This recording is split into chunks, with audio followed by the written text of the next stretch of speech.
Mes chers amis, bien bonjour. Déesse du printemps et reine des enfers, à la fois douce et implacable, Perséphone est connue plus par son mythe, mais surtout par la culture populaire, notamment par le biais des jeux vidéo et parfois des films. Mais on peut se demander qu'en est-il vraiment de cette déesse. Dans cet épisode, je vous propose justement de faire la connaissance de cette divinité qui est assez mal connue par son rôle dans le panthéon grec, mais aussi par les pratiques de son culte, ou du moins tout ce qui peut l'englober, et qui fait aussi partie d'une certaine manière de ces divinités qui font la navette, ou du moins qui naviguent entre le monde des vivants, c'est-à-dire le monde des humains, et le monde des morts.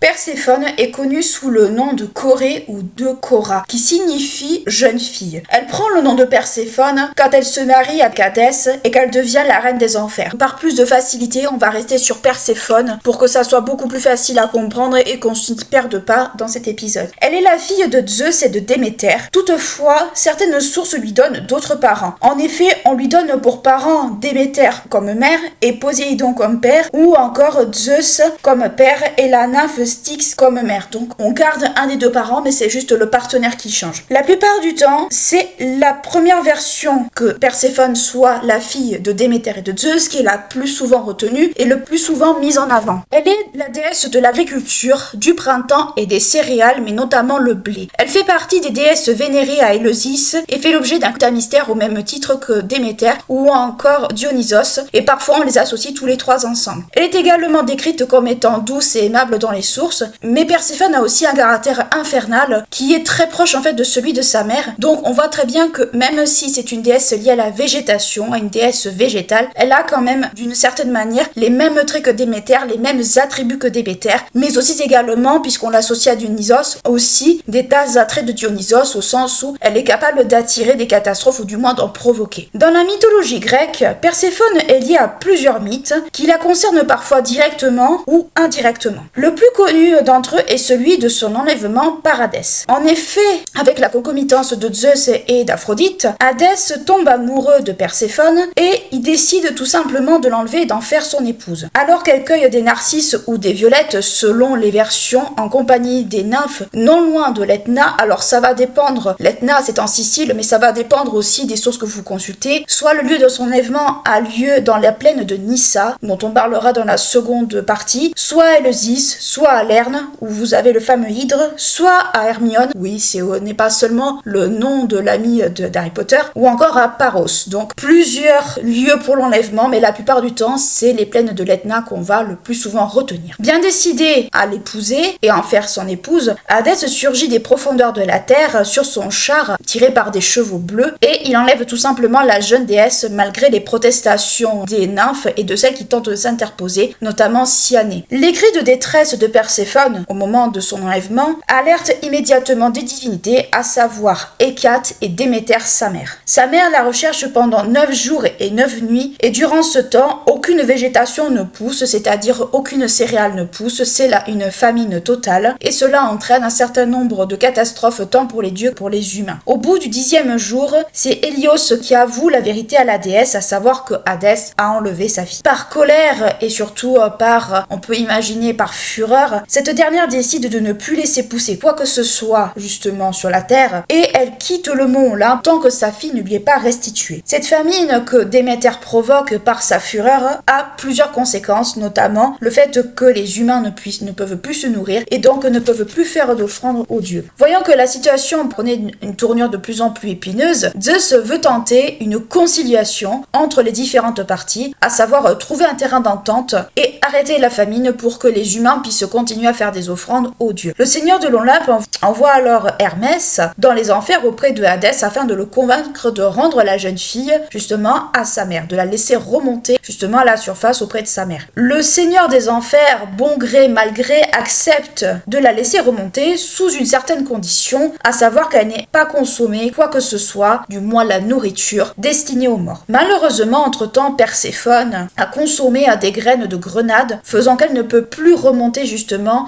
dans le monde des vivants. L'échange devait se faire normalement à Éleusis, mais un événement inattendu arrête justement cet échange, à savoir que l'un des jardiniers d'Hadès, Ascalaphos, remonte justement sur Terre et avertit Déméter des faits, du moins que Perséphone a consommé de la nourriture destinée aux morts. En récompense, et on peut imaginer très bien la déesse furieuse d'apprendre ça, elle transforme ce pauvre jardinier, alors selon les versions, soit en chouette, et ça donne lieu justement à une race de chouettes que l'on connaît, à savoir le grand-duc désert, donc au grand-duc désert qui s'appelle le grand-duc Ascalaphe, ou encore il est bloqué par une pierre, autrement dit il ne peut plus remonter, il ne peut plus rien faire. Ayant connaissance de cette donnée et voulant résoudre cette crise qui impacte un peu tout le monde, Zeus trouve alors un compromis pour essayer de satisfaire justement les deux parties. Perséphone passe donc 6 mois avec son époux et 6 mois avec sa mère, symbolisant ainsi le renouvellement des saisons, du moins les saisons telles qu'on les connaît aujourd'hui. En épousant Hadès, elle devient alors reine des enfers et justement en tant que reine des enfers, elle siège aux côtés de son époux et à la différence du caractère aimable et doux dont elle fait preuve auprès des humains, elle se montre sévère et inflexible dans le monde souterrain, même s'il existe quelques exceptions où elle arrive à s'attendrir, du moins à s'émouvoir. De ce mariage, donc du mariage de Perséphone et d'Hadès, aucun enfant connu ne naît, aucun enfant connu, on va dire, ne naît, il faut pas se fier aux jeux vidéo Hadès. Toutefois, certaines sources donnent à ce couple des enfants, à savoir les Érinnies. On a déjà vu que les Érinnies étaient liées à autre chose. Donc, qu'est-ce qu'il faut comprendre, c'est que le mythe de l'enlèvement de Perséphone est le mythe le plus connu, justement, de la mythologie grecque relié à Perséphone. Il y a des versions qui sont, on va dire, un petit peu différentes, mais globalement, le fond est le même. Là, je vous ai donné une explication un peu générale de ce qui est, justement, le mythe de Perséphone, enfin, du rapt de Perséphone, comme on le connaît ou comme on va le trouver, justement, dans les ouvrages. En dehors de ce mythe, qui est le mythe principal lié à Perséphone, il existe d'autres mythes où la déesse joue un rôle, alors soit de façon partielle, soit au contraire où elle y est mêlée directement. On peut citer par exemple le mythe d'Adonis, cet adolescent dont elle s'amourache au même titre qu'Aphrodite. Donc Adonis, qui est-ce? C'est une divinité qu'on a déjà vue, qui est d'origine orientale et qui, comme elle, fait la navette entre le monde souterrain et le monde des vivants. C'est un équivalent, on va dire, masculin. La différence, c'est qu'Adonis, on l'a déjà vu, a une autre signification que Perséphone. Par rapport à Adonis, Aphrodite, quand elle aperçoit Adonis pour la première fois, c'est un bébé et elle en tombe amoureuse alors qu'il n'est encore un enfant. Elle décide de cacher Adonis, alors encore bébé, comme je viens de vous le dire, aux enfers en le confiant à Perséphone. Toutefois, Adonis grandit, plus Perséphone manifeste de l'intérêt certain pour le jeune homme. Un jour, Aphrodite vient alors le réclamer, mais Perséphone refuse. Adonis est alors adolescent, les deux femmes veulent tout simplement le garder pour elles l'une comme l'autre. Elle refuse de le lui rendre parce qu'elle est tombée amoureuse, elle veut en faire son amant, mais Aphrodite tout simplement lui dit « Bah non, en fait, je te l'ai confié provisoirement, tu me le rends. » Voyant que la situation, justement, ne trouvait pas de solution, Aphrodite décide de faire appel à Zeus afin qu'il tranche la question. Bizarrement, Zeus se retrouve toujours à trancher des questions, va faire l'arbitre dans des cas un petit peu épineux comme ça. Deux versions existent par rapport à ça. Selon le document que vous allez consulter, soit c'est Zeus qui tranche la question, on va dire qui rend un verdict, soit c'est la muse Calliope justement qui rend un verdict par rapport à cette situation. Mais quoi qu'il en soit, le verdict reste le même, à savoir que Adonis, comme Perséphone, fait la navette entre le monde des vivants et le monde des morts, à savoir que la moitié de l'année il la passe avec Perséphone et l'autre moitié avec Aphrodite. On sait comment finit Adonis, malheureusement, on en a déjà discuté, on en a déjà vu quand on a abordé le mythe en proprement parlé et aussi Aphrodite, donc on sait très bien qu'Adonis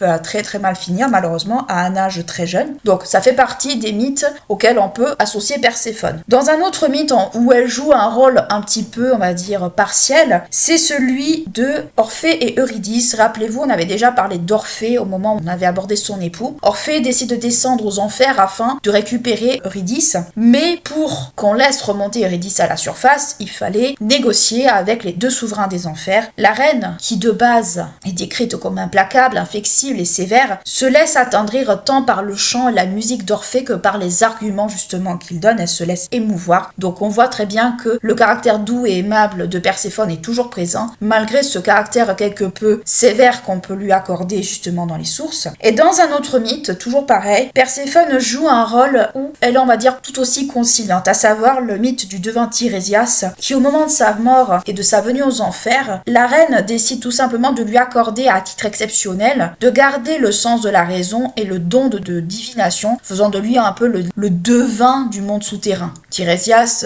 on le verra peut-être un jour dans un podcast, on va dire tard, c'est un personnage très peu connu, mais qui a une importance, j'ai envie de dire, assez particulière justement par rapport à tout le monde de la divination, ce genre de choses, dans la mythologie grecque. Dans un autre mythe qui la relie à Zeus, qui est assez partiel, mais où on va dire on peut la relier d'une certaine manière à Zeus, cette dernière, on va dire, va faire partie des amantes, on va dire des maîtresses de Zeus, à savoir que pour séduire la déesse, faire se métamorphe en serpent, pour la séduire, on va dire, il fait exactement ce qu'il a fait avec ses autres maîtresses, à savoir qu'il ne se montre pas tel qu'il est, mais il choisit de se métamorphoser en animal, c'est déjà arrivé dans d'autres mythes, et de son union avec Perséphone naquit un enfant qui sera Zachréus. Il a eu un enfant avec la déesse, soit. Mais un autre mythe également que l'on peut, et ce sera le dernier, que l'on peut citer justement par rapport à Perséphone, c'est une deuxième tentative d'enlèvement dont elle fait l'objet par Pirithos et Thésée. L'épisode avec Thésée est assez connu, mais Thésée avait un plice. En effet, Pirithos veut enlever tout simplement Perséphone pour en faire son épouse. Il avait de la suite dans les idées, il avait de l'ambition. Toutefois, cette tentative échoue, ils échouent tous les deux, et en guise de punition, Hadès décide tout simplement de les faire asseoir sur les chaises de l'oubli, et malheureusement, ils y restent pendant un moment. Le seul dénouement, on va dire, heureux dans cette histoire, c'est qu'au moment de ses 12 travaux, Hercule délivre tout simplement Thésée, roi d'Athènes, tout simplement, afin que ce dernier puisse remonter à la surface. Donc, tous les mythes qu'on vient d'énumérer, dont on vient de parler, certains sont plus connus que d'autres, et certains, on les avait déjà abordés dans des précédents épisodes, mais globalement, les mythes de Perséphone sont certes nombreux, mais ils concernent d'une certaine manière, alors soit sa tentative d'enlèvement, ces tentatives d'enlèvement qui sont assez connues, enfin la première plus que d'autres, soit on voit que malgré ce que les sources nous disent, que c'est une reine sévère, presque implacable, elle arrive quand même à s'adoucir, à devenir beaucoup plus tendre, beaucoup plus, on va dire, humaine entre guillemets. Donc ça contraste énormément ces mythes-là avec ce que les sources nous en racontent, que ce soit la théogonie ou bien autre chose, et justement, et les mythes qui nous sont amenés. Donc voilà, ça fait partie des mythes qui sont associés à Perséphone, même si elle y joue parfois un rôle très mineur, mais globalement, c'est ce qu'on peut justement en relever. Chez les Romains, Perséphone est également présente sous le nom de Proserpine. Donc les Romains, comme vous le savez, ont beaucoup emprunté de divinités énormément aux Grecs,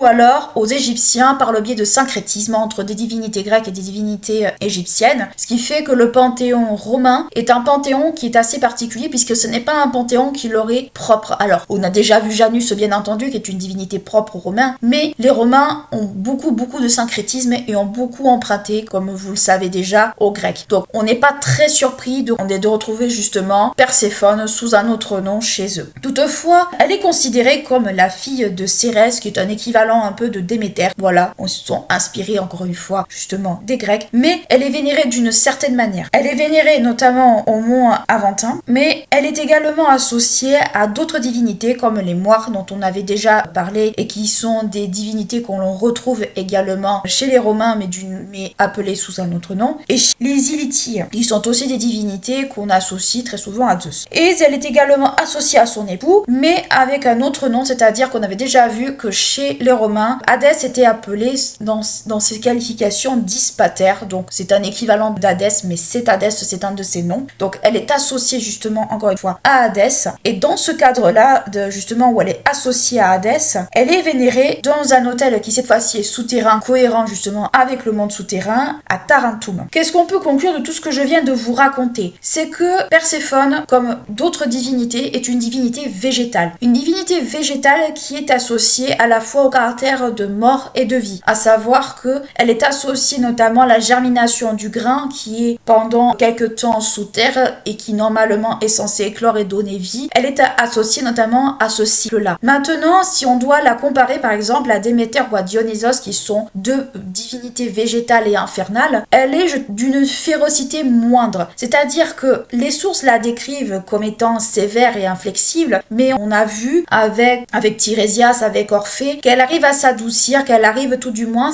à être, on va dire, presque humaine d'une certaine manière. Donc oui, c'est une divinité infernale parce qu'elle est associée au monde des morts, elle est associée d'une certaine manière au cycle de la vie, mais elle l'est dans une moindre mesure par rapport à Déméter, par rapport à Dionysos. Ce n'est peut-être pas pour rien qu'on les associe justement tous les trois au culte à mystère, à Éleusis et même ailleurs. Donc c'est une divinité où on a beaucoup de mythes qui la relient de près comme de loin, où elle a des fois par exemple une place assez mineure, mais toujours est-il que c'est une divinité qui reste malgré tout importante, qui reste une divinité où on le verra après dans la deuxième partie, qui fait l'objet de pas mal de cultes, dans soit des cultes à mystère, soit des cultes on va dire normaux, mais qui est une divinité qui reste malgré tout, je dirais pas une divinité secondaire, mais une divinité qui est beaucoup moins inflexible et implacable que peut l'être d'autres divinités végétales qu'on a déjà traitées. On pourrait être même mis au même titre un peu d'Onis. C'est une divinité en fait qui n'est pas malfaisante, qui est une divinité qui même si on la qualifie d'infernale, n'a pas on va dire le caractère par exemple féroce de sa mère. Elle n'est pas dans cette espèce un peu de caractère punitif au sens où sa mère, Déméter, a déclenché une famine parce qu'elle ne retrouvait pas sa fille et quand elle a su très bien où c'était et qu'elle ne remontait pas, elle ne nourrirait pas ni les dieux ni les hommes. Dans d'autres mythes, on a vu qu'à un banquet, elle avait dévoré sans le savoir une épaule, donc un caractère assez dévoreur, mais dévoreur destructeur. Donc il y a toute une symbolique autour de Déméter qu'on ne retrouve pas chez Perséphone. Perséphone, c'est plus lié à la germination du grain, si le grain va pousser ou pas. Donc oui, d'une certaine manière, elle est peut-être liée au côté destructeur par rapport à ça, côté infernal par rapport à ça, mais dans les mythes que je viens de vous citer, dans les mythes qu'on peut lui associer, le caractère féroce en fait n'est pas le premier caractère qu'on lui attribue, c'est pas un caractère qui va de soi quand on pense à Perséphone. On voit plus une souveraine des enfers qui siège aux côtés de son époux, on voit plutôt une jeune déesse qui est associée à certains personnages clés de la mythologie, mais globalement, le caractère infernal n'est pas aussi prononcé que ça, que celui de sa mère ou que celui de Dionysos, qui parce qu'on a refusé son culte, rendait complètement fou les personnes qui entouraient par exemple les souverains ou ce genre de choses. Donc le caractère infernal de Perséphone, je dirais qu'il est beaucoup plus, on va dire, nuancé que les autres divinités que je viens de vous citer, qui sont Déméter et Dionysos justement dans ce cadre-là.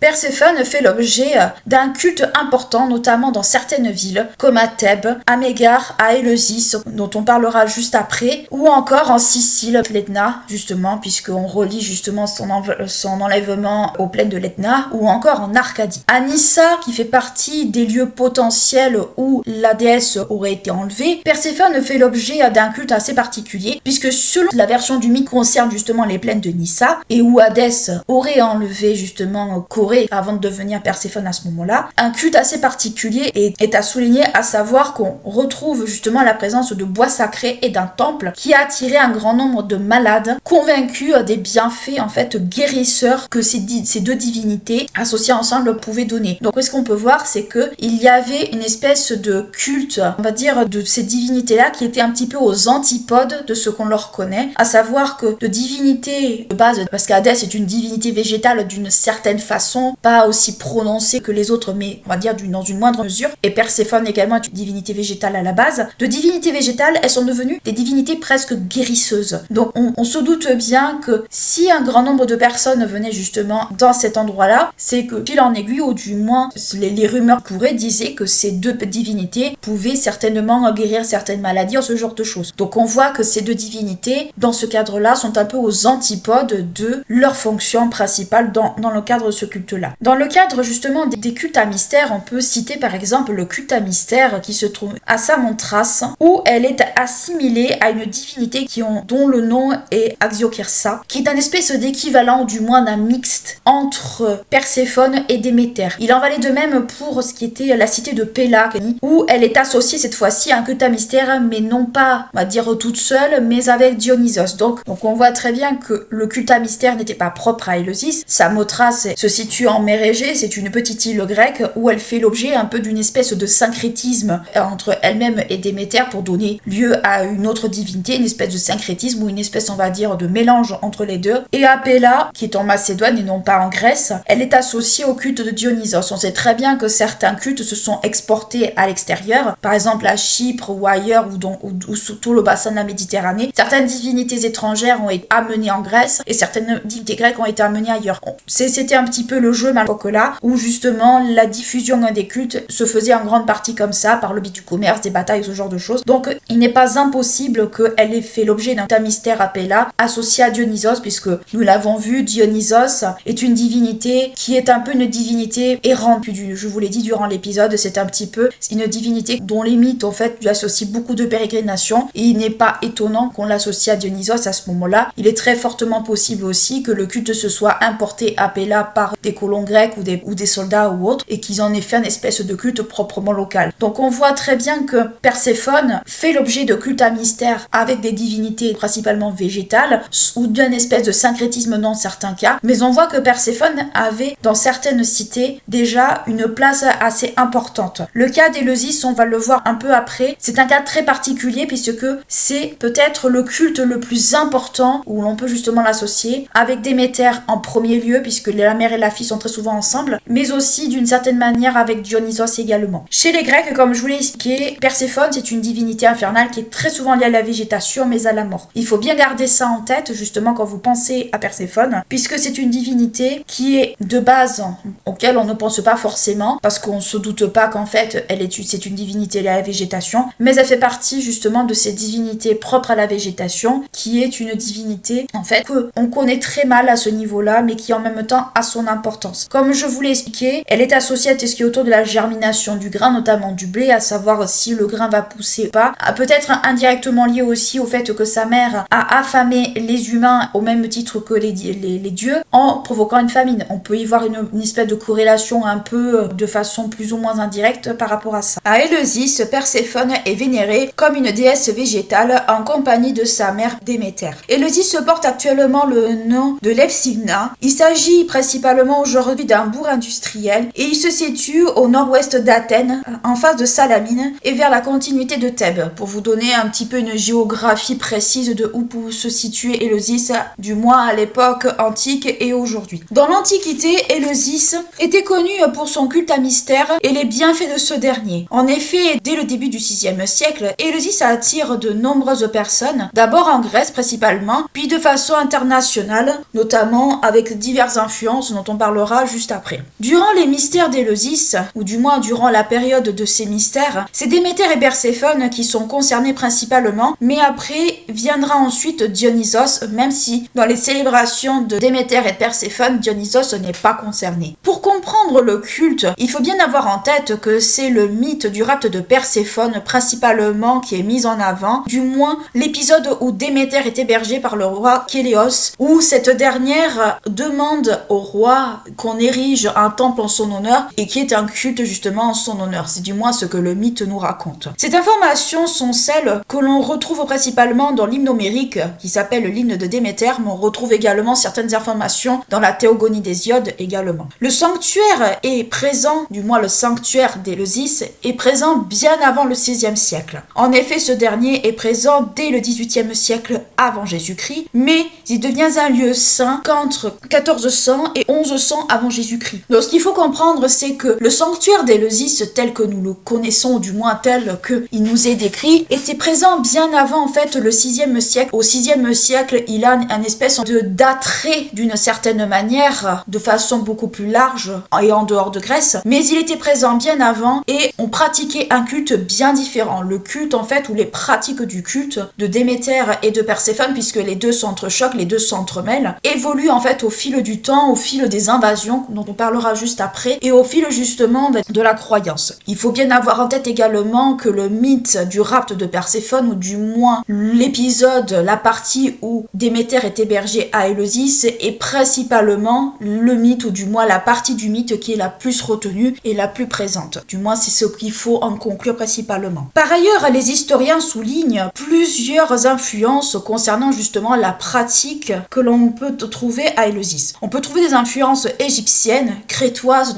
tout au long de cette partie, thessaliennes ou encore thraces. Donc en plus des pratiques qui existaient déjà, d'autres influences vont se greffer justement à la pratique du culte à mystère justement d'Éleusis. En effet, pour de nombreux historiens, ces derniers soulignent un lien entre le culte que l'on trouve à Éleusis et la Crète. À la base, Éleusis, du moins de ce que les historiens peuvent en dégager, à la base Éleusis avait un caractère de culte un peu rustique de la la mère et la fille. Autrement dit, le culte d'Éleusis, bien avant qu'il devienne un peu ce culte un peu à la mode, était un culte qui tournait énormément autour de Déméter et de Perséphone essentiellement. Et c'était un culte un peu plus basique, un peu plus ce qu'on appelle rustique déjà dès le commencement. C'était un culte peu connu avec un caractère agraire et en même temps qu'un caractère funéraire au moment, on va dire, de la Crète minonienne. En Crète, c'était plus un culte agraire mais avec un caractère funéraire. Mais notamment durant la période de la Crète minonienne, donc d'un culte un peu rustique, un petit peu, on va dire, agraire dans la Grèce de façon générale, en Crète, on rajoute le côté funéraire qui rappelle un peu le caractère de déesse qui fait la navette entre les deux mondes pour Perséphone. Des éléments anciens de l'hymne de Déméter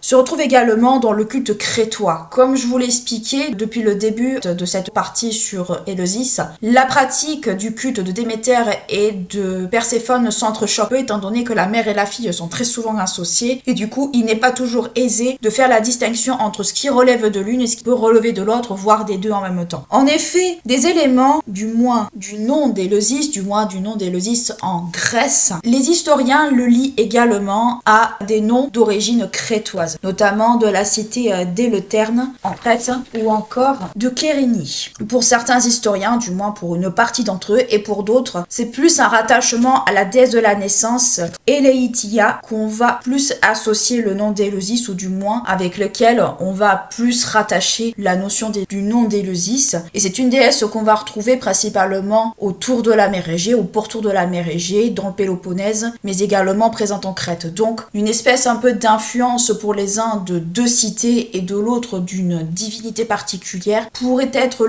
l'origine du moins du nom d'Éleusis. Donc certains historiens sont d'un côté et d'autres sont pour l'autre hypothèse. Cette donnée est importante, notamment pour la période pré-hellénistique à laquelle on associe le nom de Perséphone principalement. Donc qu'est-ce que les historiens ont déduit, c'est que par rapport justement à l'origine d'Éleusis, du moins aux différentes hypothèses de l'origine d'Éleusis, on va également associer certaines origines également crétoises au nom de Perséphone, puisque Perséphone est considérée comme la déesse fille et Déméter la déesse mère. D'essayer de savoir d'où provient juste le nom de Perséphone, et on peut supposer également, puisqu'on retrouve un peu aussi cette influence crétoise, que peut-être aussi Perséphone était peut-être une espèce de divinité locale ou une espèce de divinité crétoise de base et qui s'est un petit peu popularisée également dans toute la Grèce. Du moins, c'est une hypothèse qu'on peut formuler. Par ailleurs, la pratique du culte de Perséphone évolue au fil des invasions, du moins des différentes invasions dont on peut signaler, du moins que les historiens ont pu trouver. En effet, en Crète, l'invasion achéenne entraîne certains remplacements de la population guerrière, ou du moins certaines évolutions d'une population très guerrière conquérante. Et durant la période justement des invasions qu'on va appeler les invasions doriennes en Crète, des transformations profondes vont également s'amorcer, à savoir que tout ce qui était période de conquête, d'actes de piraterie, de sacs de ville, des périodes on va dire de crise, on va commencer principalement à amorcer période on va dire de civilité, du moins on va civiliser plus ou moins ces périodes-là, même si c'est peut-être pas le bon mot, notamment avec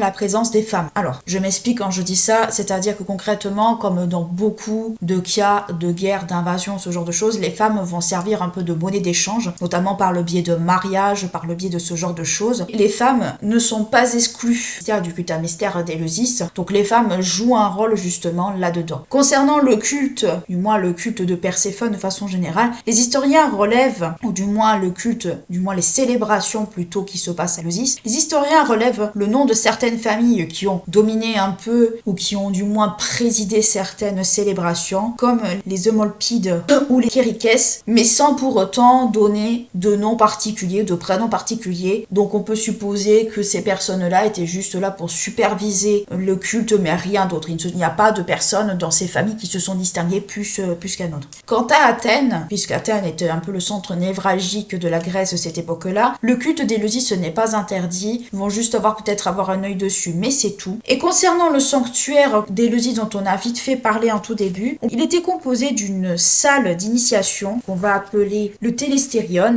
qui date de la fin du 6e siècle à peu près, et qui aura été construit sous la direction de l'archonte Solon, donc Solon qui est assez connu quand on étudie l'histoire antique, puis qui est agrandi par les Pisistratides, mais qui connaît un incendie terrible en 490 120 avant Jésus-Christ, le sanctuaire est incendié par les Perses, période de crise pour la Grèce, puis il est reconstruit durant la période de Simon, puis également sous Périclès. Périclès, on le connaît assez, quand on étudie l'histoire antique, on connaît un petit peu Périclès, donc on va pas venir là-dessus dans cet épisode-là parce que ce n'est pas le sujet. Mais comme expliqué plus haut, les cultes de Perséphone et de Déméter s'entremêlent, ils s'entrechoquent. On peut pas toujours savoir qu'est-ce qui relève de l'une, qu'est-ce qui relève de l'autre, ou du moins qu'est-ce qui pourrait éventuellement les distinguer. Quand on lit justement certains ouvrages autour des mystères d'Éleusis, ou du moins certains historiens, il y a comme une espèce un peu de confusion puisque le mythe de Perséphone, du moins l'enlèvement de Perséphone, est au centre justement de la croyance des mystères d'Éleusis. Il n'est pas toujours facile en fait de savoir qu'est-ce qui peut relever de l'une, qu'est-ce qui peut relever de l'autre, comment on peut interpréter ça. C'est vraiment un espèce de gros sac de nœuds qui par moment peut être assez déroutant quand on le lit. Le culte de Déméter à Éleusis dans un premier temps peut être mis en lien avec le culte du Zeus chnonien, donc pour faire simple, Hadès tout simplement. Mais ce qui peut être étonnant également, c'est que comme c'est Perséphone qui fait la navette entre les deux mondes, on peut se poser également des questions. Donc on peut supposer que c'était peut-être plus Perséphone qui était concerné que Déméter.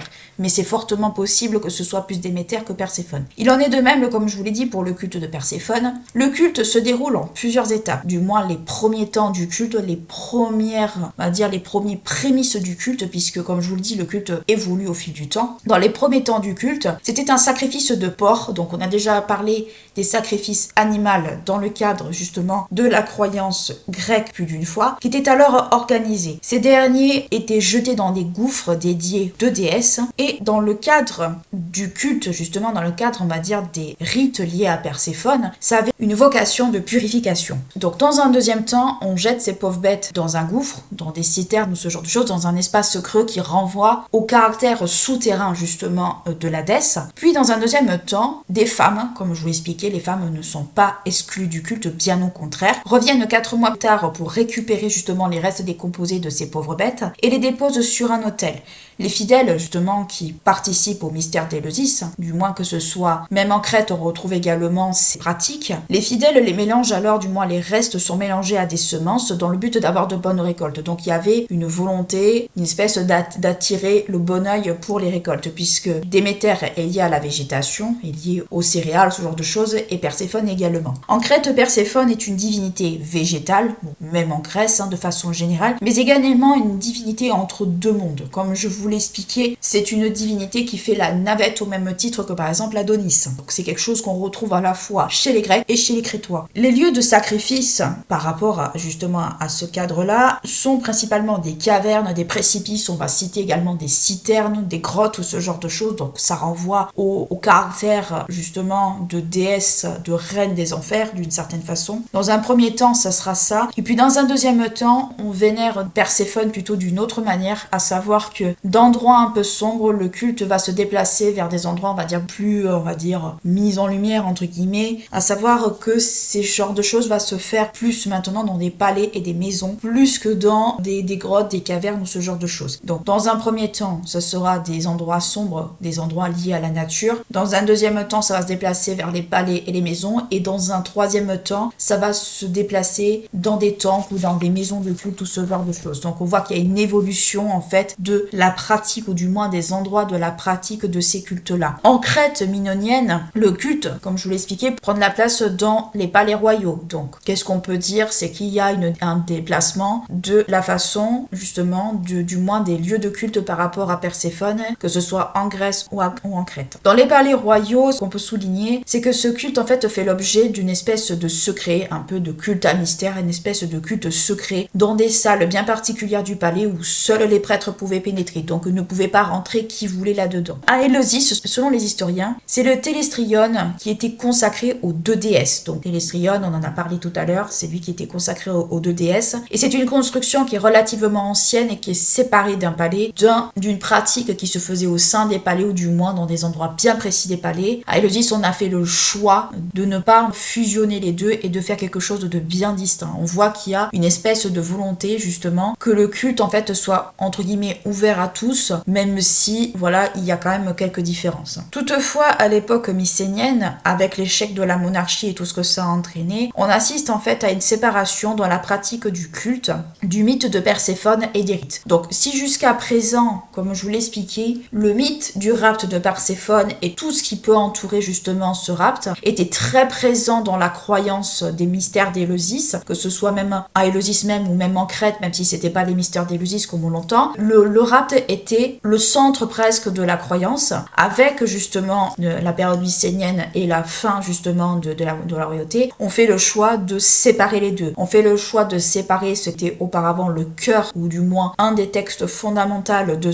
ce culte à mystère, et les rites qui y sont rattachés. Donc on voit qu'il y a une espèce de volonté également de ne plus mélanger les deux croyances, et ce qui peut relever de plus de la littérature ou ce genre de choses petit à petit d'un côté, et ce qui relève tout ce qui est autour du religieux de l'autre. Ce qu'on peut conclure de tout ce que je viens de vous raconter, c'est que les mystères d'Éleusis à la base est un culte avant tout, un culte agricole, avec une espèce de petite nuance funéraire qui est associée à Perséphone principalement, plus qu'à Déméter. Ce qu'on peut voir également dans cette partie, qui est, je concède, extrêmement un peu confuse sur les bords, c'est que les mystères d'Éleusis ont bénéficié d'énormément d'influences, et là nous avons vu principalement l'influence crétoise, ou du moins ce que l'on retrouve à Éleusis et ce qu'on retrouve également en Crète, par rapport justement à ce qui peut sembler être similaire dans la pratique de ces deux cultes-là.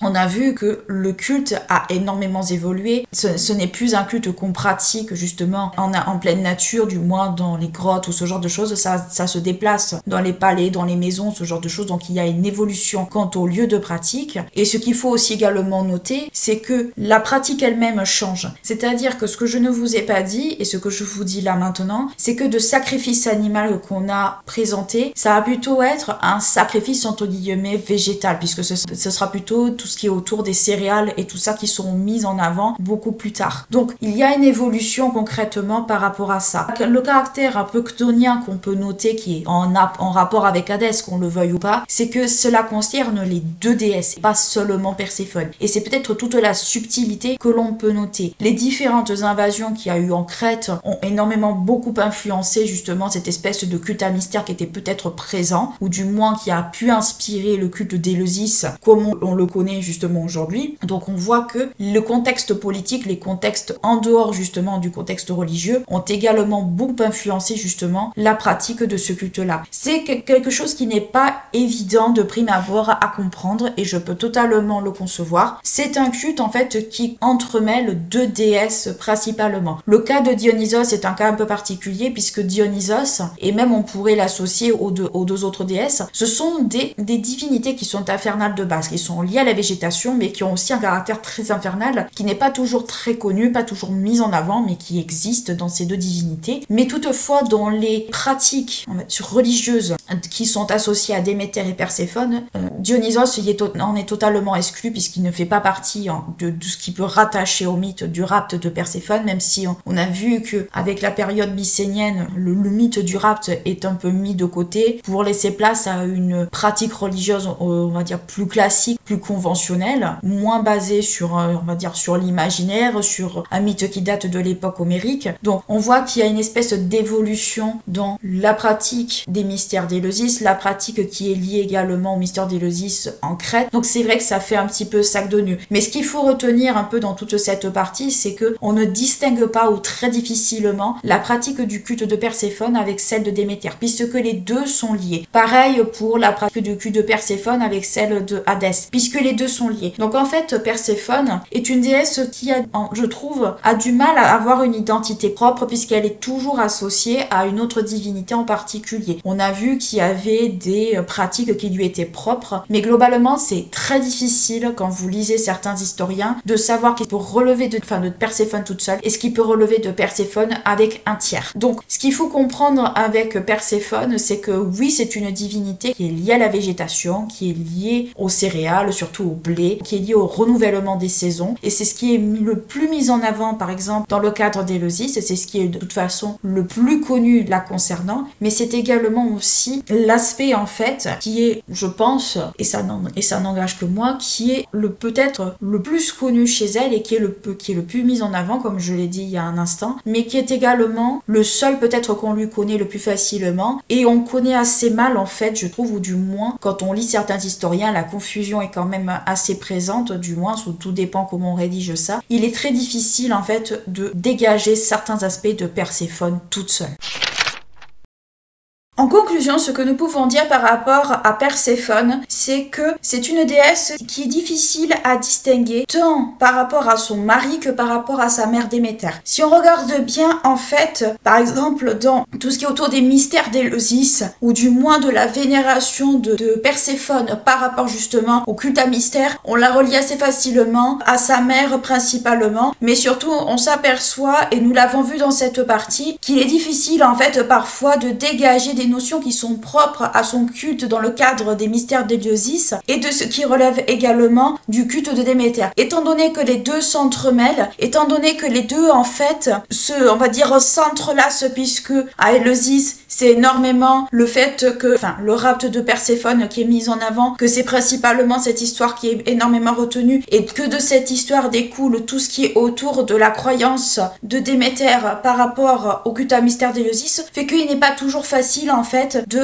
distinguer vraiment des choses particulières en fait pour Perséphone dans ce cadre-là, puisque son culte à Éleusis, du moins si on peut appeler ça un culte, son culte personnel et le culte de sa mère en fait s'entremêlent. On l'admet tant dans les déesses végétales que dans les déesses de la mort également, puisqu'elle est liée à cette notion de cycle de la vie, de cycle des saisons, notamment avec ses allers-retours, on l'a vu dans le mythe du monde des morts vers le monde des vivants. Donc c'est vrai que c'est une déesse où on a du mal un petit peu à se positionner, ou du moins on a du mal à dégager des informations, on va dire, distinctes de celles de sa mère. On a vu que dans d'autres cas, elle avait ses propres temples, ses propres chapelles, ses propres lieux de consécration, mais globalement c'est vrai que Perséphone fait partie de ces déesses à mystère. Il y en a bien d'autres, bien entendu, en Grèce. Éleusis n'est pas un cas particulier, il y en a bien d'autres en Grèce et même autour de la Grèce, mais le cas d'Éleusis est un petit peu particulier puisque ce sont des divinités qui sont des divinités végétales, des divinités qui sont des divinités également infernales. On avait déjà vu le cas avec Déméter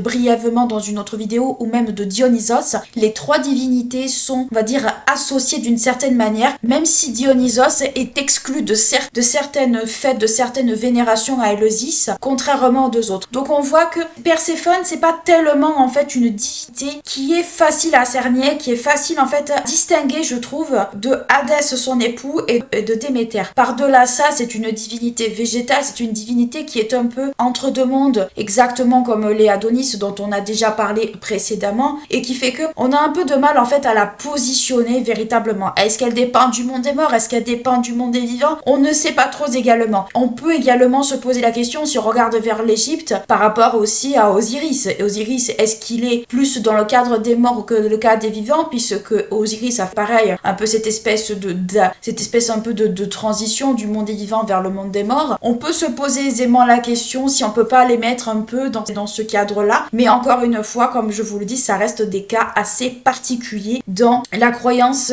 grecque principalement. J'espère en tout cas que cet épisode vous aura plu, vous aura intéressé, que vous aurez appris des choses sur Perséphone qu'on connaît principalement au travers de la culture populaire, par exemple avec le jeu vidéo Hadès, ou bien dans ses quelques apparitions dans Percy Jackson essentiellement. Donc c'est vrai que c'est pas une divinité qu'on connaît très bien, on la connaît un peu vite fait mais sans plus. Enfin, on n'a pas trop d'informations d'elle, on sait pas trop ce qu'elle est, on sait juste que c'est l'épouse d'Hadès mais rien de plus. Donc j'espère en tout cas que cet épisode vous aura appris des choses, vous aura plu. N'hésitez pas à liker, clocher la vidéo si elle vous a plu, vous abonner à la chaîne si ce n'est pas encore fait. Les épisodes se retrouvent également sur Spotify, alors pas en ce moment, mais vous pouvez les y retrouver. De toute façon, vous serez toujours au courant quand est-ce que je les mets. Non, mais en tout cas, prenez bien soin de vous.